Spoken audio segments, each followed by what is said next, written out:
Zgjedhje të qeta dhe gjithë përfshirëse, por dita e votimit u karakterizua nga një mjedis polarizues. Ky është vlerësimi i Bashkimit Evropian mbi procesin zgjedhor të 11 majit me anë të një deklarate të lëshuar nga Kaja Kallas dhe Marta Kos.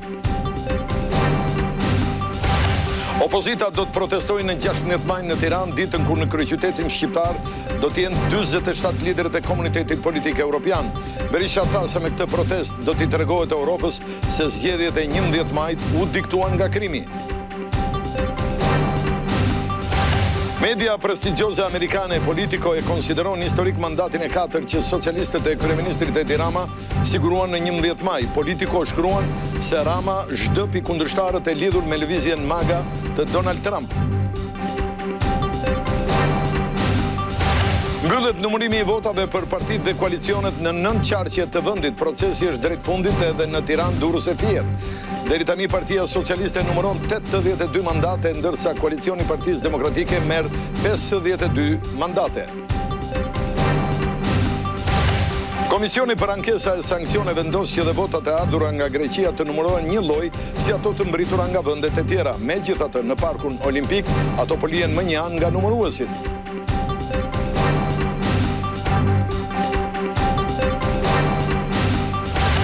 Deri tani 43 kandidat nga listat e hapura kanë siguruar vendin në parlament. Prej tyre 36 do të jenë Partia Socialiste, ndërsa 7 të opozitës. Në qarqet e Fierit e Elbasanit, opozita nuk plotësoi dot as listën e mbyllur. 3 muaj nga mbajtja e zgjedhjeve, Kosova mbetet pa parlament pasi vetëvendosja nuk i ka numrat për zgjedhjen e kryetarit. Të njëjtën presidenti Osmani do takoj krerët e partive, ndërsa pjesëmarrjen e ka konfirmuar dhe Albin Kurti.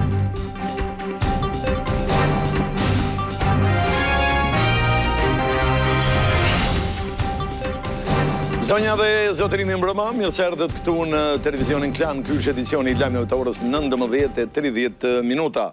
Zgjedhje të qeta dhe gjithëpërfshirëse, por dita e votimit u karakterizua nga një mjedis polarizues. Ky është qëndrimi i Bashkimit Evropian lidhur me zgjedhjet e 11 majit që u mbajtën në vendin tonë, dhe ky qëndrim vjen përmes një deklarate të krye diplomates BE-s Kaja Kallas dhe komisioneres për zgjerimin Marta Kos. Bashkimi Evropian i cilëson zgjedhjet e 11 majit si gjithëpërfshirëse dhe të qeta, duke shtuar se dita e votimit u zhvillua në një mjedis të polarizuar. Ky është qëndrimi mbajtur me anë të një deklarate të përbashkët nga ana e zëvendës presidentes së Komisionit Evropian, një herë shefja e diplomacisë së BE-s Kaja Kallas dhe komisioneres për zgjerimin e BE-s Marta Kos. Zgjedhjet në përgjithësi ishin konkurruese dhe të zhvilluara profesionalisht, dhe kandidatët në përgjithësi ishin në gjendje të bënin fushat lirisht, megjithëse disa raportuan se u përballën me kërcënime.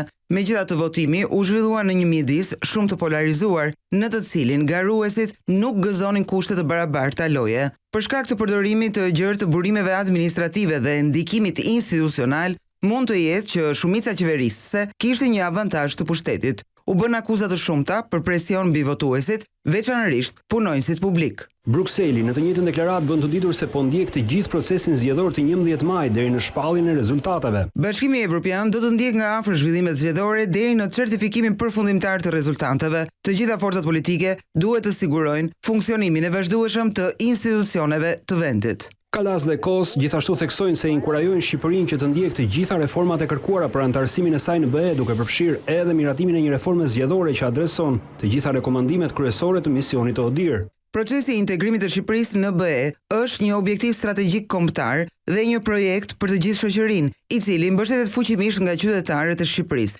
Ne përsërisim thirrjen tonë për një dialog politik konstruktiv dhe gjithëpërfshirës, pasi të gjitha partitë politike të Shqipërisë dhe të gjithë sektorët e shoqërisë, nga organizatat e shoqërisë civile deri te komunitetet lokale, kanë një rol për të luajtur në avancimin e mëtejshëm të procesit të antarësimit të vendit në Bashkimin Evropian. Kjo është deklarata e parë e Bashkimit Evropian vetëm 2 ditë pas zgjedhjeve të 11 majit që u zhvilluan në vendin tonë. Kryeministria italiane Giorgia Meloni ka uruar kryeministrin Edi Rama për rezultatin e arritur në zgjedhje. Do doja t'i shpreja urimet e mia të përzemërta kryeministrit Edi Rama për rikonfirmimin e tij si kreu i qeverisë shqiptare. Misia e thellë dhe bashkëpunimi strategjik që lidh dy kombet tona është forcuar më tej fal nismave të përbashkëta, rezultati i dialogut konstruktiv dhe një dëshire të përbashkët për t'u përgjigjur sfidave globale me zgjidhje inovative. Ne do të vazhdojmë të punojmë për të forcuar më tej lidhjen midis dy qeverive tona dhe për të arritur objektiva të përbashkëta, duke përfshirë forcimin e stabilitetit në Ballkan dhe avancimin e rrugës europiane të Shqipërisë, thot Meloni në një koment në rrjetet sociale. Nuk ka vonuar përgjigja e kryeministrit Rama që shkruan: "Faleminderit motor, është një nder të shërbej një marrëdhënie të jashtëzakonshme, afërsie dhe miqësie si ajo midis Shqipërisë dhe Italisë dhe është një privilegj të bashkëpunoj me një udhëheqëse si ti, e cila thot atë që bën dhe bën atë që thot", shkruan Rama. Dalemi tani tek opozita, e cila në datën 16 maj në Tiranë, ditën ku në kryeqytetin shqiptar do të jenë 47 liderët e komunitetit politik europian, do të protestojë. Kryedemokrati Sali Berisha tha se me këtë protest do t'i tregohet Europës se zgjedhjet e 11 majit u diktuan nga krimi. Këto ishin zgjedhjet më të grabitura, më të plaçkitura dhe më të dhunuara në tërë historinë elektorale të Shqipërisë pluraliste. Ky është përfundimi që nxjerr kryetari i Partisë Demokratike Sali Berisha për procesin e zhvilluar të dielën, ndaj lajmëron menjëherë nisjen e protestave. E para do të mbahet më 16 maj në Tiranë, ditën kur në kryeqytetin shqiptar do të jenë 47 liderit e komunitetit politik evropian. Libri i zi këtyre zgjedhjeve shkruhet me datën 16 në ora 17 në bulevardin Zogu i Parë për të sensibilizuar opinionin publik botror mbi krimet monstruoze të përbindshit elektoral Edi Rama, që nuk respekton asnjë rregull, asnjë ligj kombëtar dhe ndërkombëtar për zgjedhjet. Protesta do të jetë paqësore. Kreu i Demokratëve listoi një sër akuzash për zgjedhjet e 11 maj, duke deklaruar se bandat kriminale mlodhen vota për Partinë Socialiste. Kur ndonjëherë bandat nuk kanë pru kaq shumë përfaqësues të tyre në parlamentin shqiptar sa në këtë parlament. Sipas Berishës, në zgjedhjet e fundit pati një blerje masive votash. Zgjedhjet e 11 majit u karakterizuan nga blerja publike më masive në tërë historinë e zgjedhjeve në Shqipëri. Madje sipas tij edhe të burgosurit u detyruan të votojnë ministrin e Brendshëm dhe partinë në pushtet. Ministri i Brendshëm votohet në burg si ylli i të burgosurve. 99% e të burgosurve votojnë Partinë Socialiste, rrof partia që na burgosi. Por a ka i vetë përgjegjësi për rezultatin e dobët Partisë Demokratike? Berisha premtoi analizën e plotë në struktura sipas statutit, por për momentin tha se ka një tjetër çështje parësore. Partia Demokratike ka statutin dhe do i përmbahet asaj, por ka disa parime e prore, dhe këto parime e prore është vota e lirë e shqiptarëve. Kjo parti nis betejën për votë e lirë shqiptarëve. Berisha kërkoi që të numërohet çdo votë, ndërsa hodhi akuza edhe për manipulim të votave të diasporës. Festën e fitores, Partia Socialiste do ta bëj pasditen e nesërme, ndërkohë që kryeministri Edi Rama thot se do të shprehet për rezultatin pasi të mbyllet procesi i numërimit të votave. Ai foli shkurt për gazetaren ton Elia Zotka.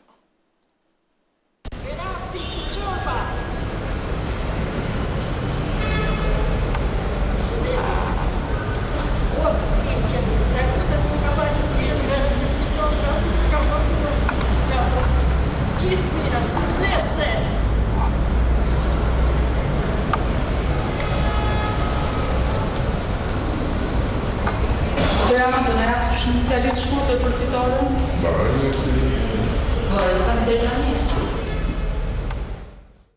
Kryeministri Edi Rama thot se 11 maj ishte vot besimi për të dhe Partinë Socialiste. Në komentin e parë pas zgjedhjeve bërë për gazetën italiane Corriere della Sera, ai thekson se Partia Socialiste nuk fiton se humbet opozita, por sepse shqiptarët besojnë në rrugën që po ndjek. Shqiptarët i besuan Edi Ramës një mandat të 4 në krye të qeverisë. Kështu shkruan gazeta e njohur italiane Corriere della Sera, për të cilën kryesocialisti ka dhënë edhe reagimin e parë për rezultatin e këtyre zgjedhjeve në një intervistë nga selia e partisë.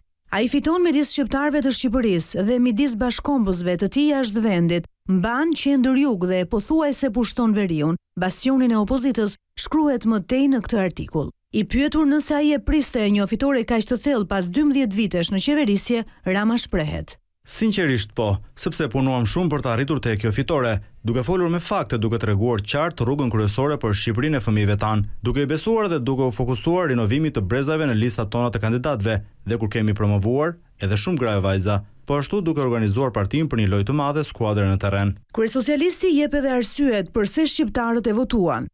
Ne ndryshuam Shqipërinë me një vizion të qartë dhe këmbgulje të madhe. Njerëzit nuk janë budallënj, siç mendojnë shumë politikanë, dhe ata dinë të bëjnë dallimin midis atyre që punojnë seriozisht për të ardhmen e vendit dhe atyre që kufizohen në retorikën e disfatizmit. Rama nënvizon se Partia Socialiste nuk fiton sepse humbet opozita, por sepse shqiptarët besojnë në rrugën që po ndjekim së bashku. I emocionuar shprehet për votën e diasporës ndaj Partisë Socialiste. Më prek sinqerisht, ata që jetojnë jashtë vendit kanë një vizion më të gjerë dhe më kërkues. Nuk votojnë nga nostalgjia, por për shkak të vlerësimit të situatës. Është një vot besimi nga ata që u larguan nga vendi, por nuk janë larguar nga Shqipëria. Flet edhe për objektivat që ka në mandatin e 4. Ne do të përfundojmë kantierin e madh europian të Shqipërisë. Qëllimi ynë është të përfundojmë negociatat e pranimit deri në vitin 2027. Ndërkohë, paralelisht ne do të vazhdojmë të modernizojmë vendin, duke forcuar sundimin e ligjit dhe ekonominë. Një përgjigje e ka edhe për skeptikët mbi afatin e antarësimit të Shqipërisë në Bashkimin Evropian brenda vitit 2030. Unë nuk bëj parashikime, unë flas për objektiva dhe në këtë rast për një objektiv të përbashkët me Brukselin. Dhe Shqipëria nëse vazhdon të bëjë detyrat e shtëpisë siç ka bërë deri më tani, do të jetë plotësisht gati në vitin 2030. Rama ka marrë edhe mesazhin e urimit nga kryeministra e Italisë Giorgia Meloni, e cila i ka shkruar mes të tjerash nga motra për vëllain. Media prestigjioze amerikane Politico e konsideron historik mandatin e 4 që socialistët e kryeministit Edi Rama sigruan në zgjedhjet e 11 majit. Politico shkruan se Rama zhdëpi kundërshtarët e lidhur me lëvizjen MAGA të Donald Trump.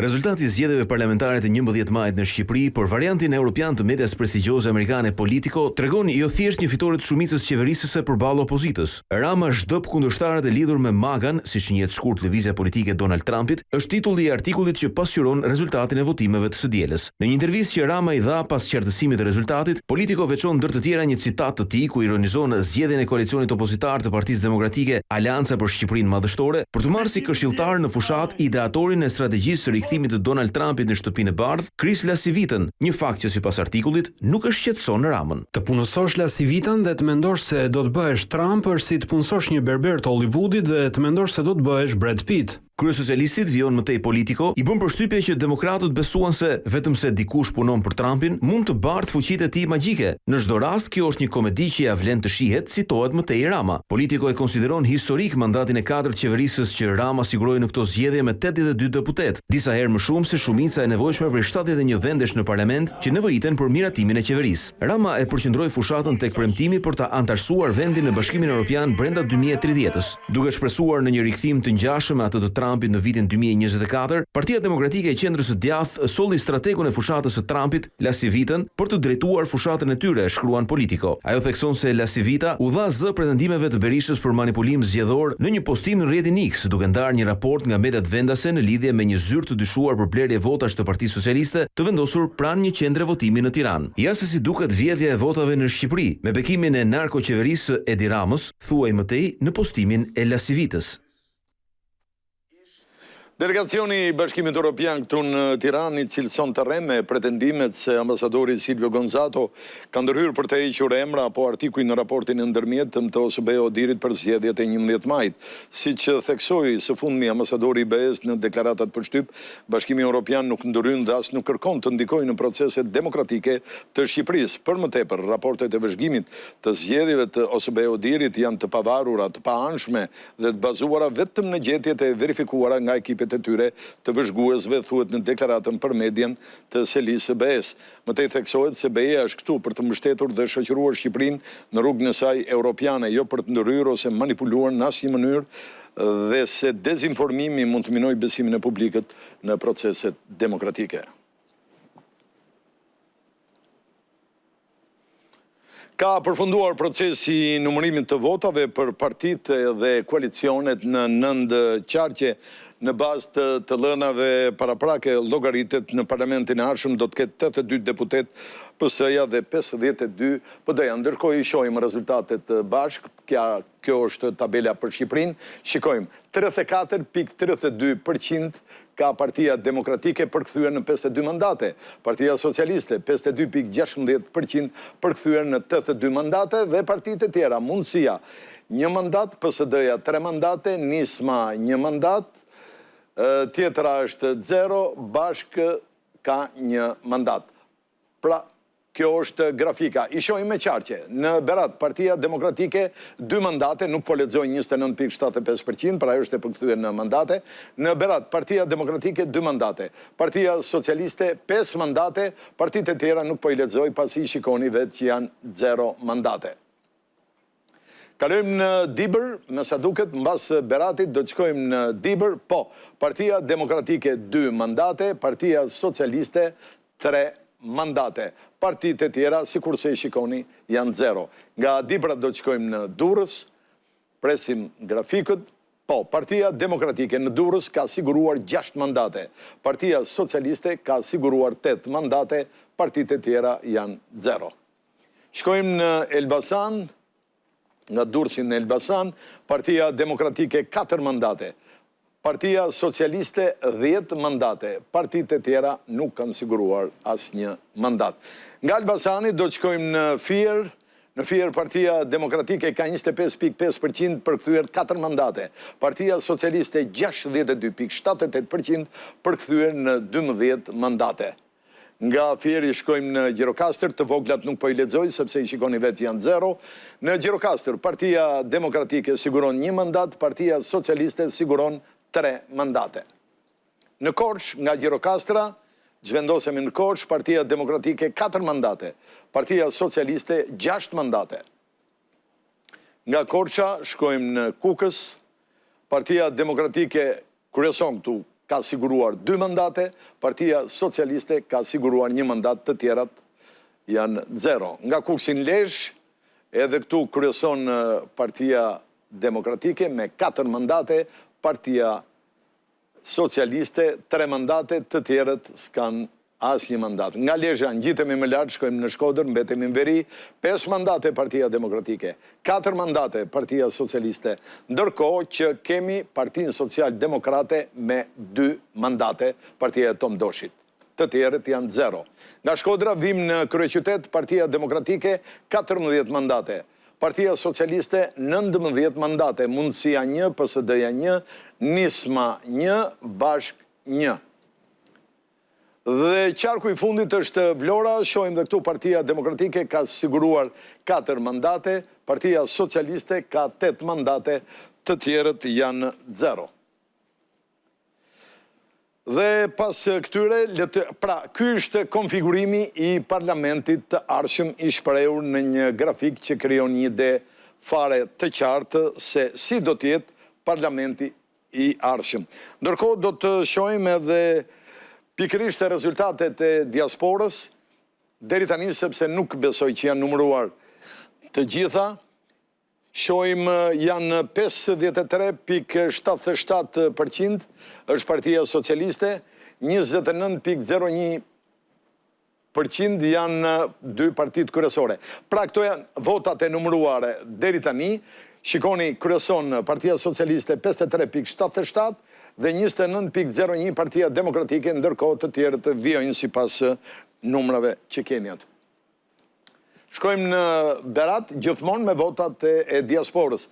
67.61% kryeson Partia Socialiste, po 14.94 është Partia Demokratike. Shkojmë nga Berati në Dibër, gjithmonë ju rikujtoj votat e diasporës. 61.88% PS-ja, 30.04% PD-ja. Shkojmë në Durrës nga Dibra, shohim grafikët, 64.67% PS-ja, 24.81% PD-ja. Nga Durrësi zhvendosemi në Elbasan, 61%, 61.32 dhe 20.84, pra kjo është diferenca midis dy partive të mëdha. Shkojmë në Fier, 65.46% PS-ja dhe 17.06% PD-ja. Shkojmë në Gjirokastër nga Fieri, 55% Partia Socialiste, 24.34% Partia Demokratike. Kujtoj janë votat e diasporës. Në Korçë, 57.47 Partia Socialiste, 25.90 Partia Demokratike. Shkojmë në Kukës, atëherë kemi 25.95 Partia Socialiste dhe 63.25 Partia Demokratike. Në Lezhë janë 26.66 PS-ja, 37.28 Partia Demokratike. Shkojmë në Shkodër me votat e diasporës të numëruara deri tani, 38.43 PS-ja, 24.79 PD-ja. Dhe në Tiranë jemi 26.28 PS-ja, 34.20 PD-ja dhe mbyllim me Vlorën. Në Vlorë kemi 59.15% Partia Socialiste dhe 16.12%. Pra ky është rezultati deri tani i numërimit të votave të diasporës, natyrisht për të patur një profunditet, një thellësi më të madhe, një uri e lidhur me atë që po ndodh, do të lidhem me Klesiana Omerin, e cila ndodhet në Parkun Olimpik. Klesiana, mirëmbrëma, si është situata e numërimit të votave të diasporës? Orët e fundit kanë qenë të qeta, Reis, janë numëruar rreth 30% dhe të gjithë totalit, po vazhdohet puna për të gjitha qarqet, përveç votave që kanë mbërritur nga Greqia, ato janë duke u veçuar si rezultati një kërkese të Partisë Demokratike për t'i numëruar dhe verifikuar në fund të gjithë procesit. Ndonë se kemi një vendim të Komisionit të Ankimimeve dhe Sanksioneve në KQZ që në fakt si rjedhoj do duhet të sillte zhvillimi normal të procesit dhe votat e Greqisë të mos ndaheshin, por në fakt duket se partitë politike kanë interpretuar në forma të ndryshme dhe deri më tani nuk ka asnjë lloj ndryshimi. Votat e Greqisë do të ndahen dhe do të numërohen dhe verifikohen kur të përfundojë gjithë procesi i numërimit të votave që vijnë nga shtetet e tjera. Në Parkun Olimpik ka përfaqësues thuajse të gjitha forcave politike që vëzhgojnë në mënyrë të vazhdueshme të gjithë procesin, ndryshe nga dita e djeshme, kryesisht përfaqësuesit e forcave kryesore, socialistët dhe koalicionit opozitar kanë qenë të qetë dhe nuk janë përfshirë në debate, sikur vendimi i kas në fakt të mos ekzistonte. Kështu që do të presim në orët në vijim, pritet që gjatë mesnatës të ketë një ndërprerje të procesit të numërimit njëjtë si mbrëmjen e djeshme. Klesiana, të falenderoj për raportimin, do të zhvendosemi në shkollën Vasil Shanto, ku është gazetarja jonë Bleona Metushi. Bleona, të përshëndes si po ecën puna dhe kur përfundon numërimi?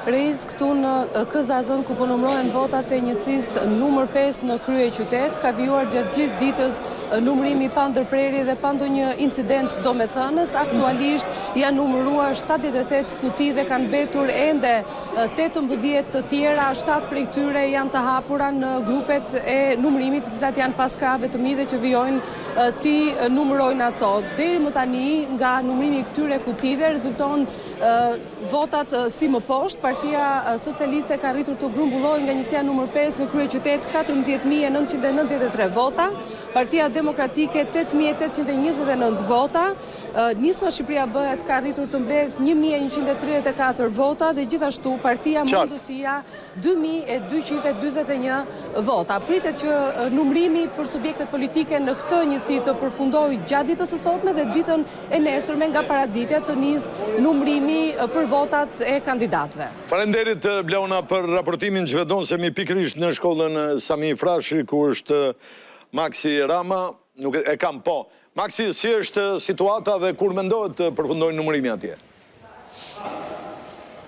Rejs të përshëndes nga KZZ numër 40 në njësinë 9, ku në fakt duhet thënë që tashmë në këto momente po numërohet kutia e fundit. Nga 73 qendra votimi tashmë po numërohet e fundit dhe nëse flasim për shifra, sigurisht po numërohet kutia e fundit për subjektet politike, pasi për kandidatët ende nuk kanë nisur, por nëse flasim për një lloj shifre deri në këto momente, Partia Socialiste kundrejt Partisë Demokratike udhëheq me rreth 3000 vota më shumë. Pra, Partia Socialiste deri në këto momente që flasim, sigurisht mbetet për të certifikuar edhe kutia e fundit që po numërohet në këto momente, dhe më pas do të kemi edhe, po themi, shifrën finale të 73 qendrave të votimit të kësaj KZZ, pra KZZ-s numër 40 tek njësia numër 9 në kryeqytet.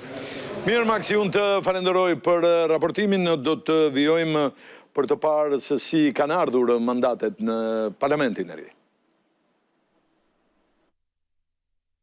Rezultatet paraprakje të zgjedhjeve të 11 majit tregojnë një epërsi të mandateve të Partisë Socialiste. Nga votat e numëruara në rang vendi, PS merr 82 mandate, ndërsa Partia Demokratike deri tani ka siguruar 52 mandate, ndërsa 3 ulse në kuvent pritet të ketë Partia Social-Demokrate dhe nga një deputet, Lëvizja Bashk, Koalicioni Nisma Shqipëria Bëhet dhe Partia Mundësia. Në total Partia Socialiste fut në kuventin e ri 46 deputet nga lista e mbyllur dhe 36 nga lista e hapur. PD fut në kuvent 45 deputet nga lista e mbyllur dhe 7 nga lista e hapur. Për sa i përket ndarjes në rang qarku, në Berat nga 7 mandate në total, PS ka siguruar 5 mandate, 2 nga lista e mbyllur dhe 3 nga lista e hapur, ndërsa PD ka siguruar vetëm 2 deputet nga lista e mbyllur. Ndërsa në qarkun e Dibrës, PS ka siguruar 3 deputet, 2 nga lista e mbyllur dhe 1 nga lista e hapur. Partia Demokratike vetëm 2 deputet nga lista e mbyllur. Qarku i Durrësit, një nga zonat zgjedhore që kanë nxjerrë 14 mandate në total, Partia Socialiste ka siguruar 8 mandate, 5 në listë mbyllur dhe 3 nga lista e hapur, ndërsa Partia Demokratike ka siguruar 6 deputet, vetëm 1 nga lista e hapur. Rezultati thellë paraqitet në qarkun e Elbasanit, i cili në total ka 14 mandate. Nga votat e zgjedhësve, PS ka prodhuar 10 deputet, 5 në listë mbyllur dhe 5 në listë hapur, ndërsa PD vetëm 4, duke mos plotësuar as vendet në listën e mbyllur. Qarku i Fierit, i dyti pas Tiranës për numrin e lartë të mandateve në parlamentin e ri, do të ketë 16 mandate deputetësh. Prej tyre PS ka siguruar 12 mandate, 5 nga lista e sigurt dhe 7 nga lista e hapur, ndërsa PD ka siguruar vetëm 4 deputet, një më pak se sa ishte lista e mbyllur e kandidatëve. Qarku i Gjirokastrës nga 4 mandate, deri tani PS ka siguruar 3 deputet, 1 në listë mbyllur dhe 2 nga lista e hapur, ndërsa PD ka siguruar vetëm 1 deputet nga lista e mbyllur. Në qarkun e Korçës, i cili prodhon 10 deputet, PS ka siguruar 6 mandate, 3 në listë mbyllur dhe 3 në listë hapur, ndërsa PD ka nxjerr 4 deputet, 3 në listë mbyllur dhe 1 në listë hapur. Në qarkun e Kukësit, i cili ka në total 3 deputet, prej tyre PD ka siguruar 2 mandate, 1 në listë mbyllur dhe 1 në listë hapur, PS vetëm 1 deputet nga lista e sigurt. Qarku i Lezhës ka prodhuar 7 deputet, prej tyre PD ka siguruar 4 mandate, 2 nga lista e sigurt dhe 2 nga lista e hapur, ndërsa PS 3 deputet, prej tyre vetëm 1 nga lista e hapur. Partia Demokratike kryeson edhe në qarkun e Shkodrës, nga 11 deputet që nxjerr ky qark, PD ka siguruar 5 deputet, 4 nga lista e sigurt dhe 1 nga ajo e hapur, ndërsa PS ka siguruar vetëm 4 deputetët e listës së mbyllur, 2 deputet në këtë qark i ka marrë PSD.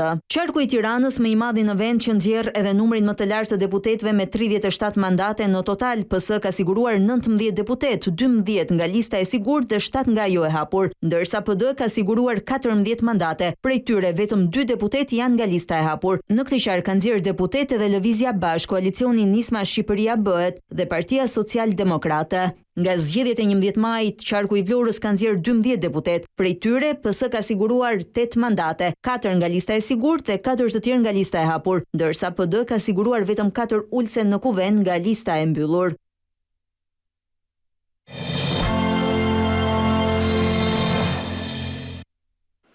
Shohim tani situatën më të fundit politike në Kosovë. Lus deputetët që më ngritje dore të... Ka dështuar për herë të 15 konstituimi i Kuvendit të Kosovës. Vetëvendosjet që ka fituar 48 mandate, as kësaj radhe nuk ka arritur të siguroj numrat që të kaloj komisioni për votim të fqehtë, për të votuar për kryetaren e parlamentit. Një qasje e cila vërtet është më bërë tepër dhe po e pengon ecën tutjet vendit unë. Pa dashjen tonë jemi bë aktor të serialit më të padëshirueshëm politik në Kosovë. E derisa po vazhdon bllokada në kuvend, presidentja i ka ftuar partitë politike parlamentare për një takim të përbashkët të njëjtën. Mimoza Kusari Lila beson se Kurti do t'i përgjigjet pozitivisht ftesës. Besoj se përgjigja është pozitive për pjesëmarrje në takim. E konfirmimi një ditë më parë për pjesëmarrje në takim e kanë bërë edhe 3 parti tjera parlamentare, PDK, LDK dhe AAK. TVK mëson se takimet janë të ndara në 2 grupe, e para me krerët e 4 partive parlamentare, ndërsa takimi i dytë do të mbahet me përfaqësuesit e partive të komuniteteve jo shumicë në Kuvendin e Kosovës. Këtu përfunduam këtë edicion lajmesh, zonja dhe zotërinj, ju faleminderit për vëmendjen. Mirupafshim.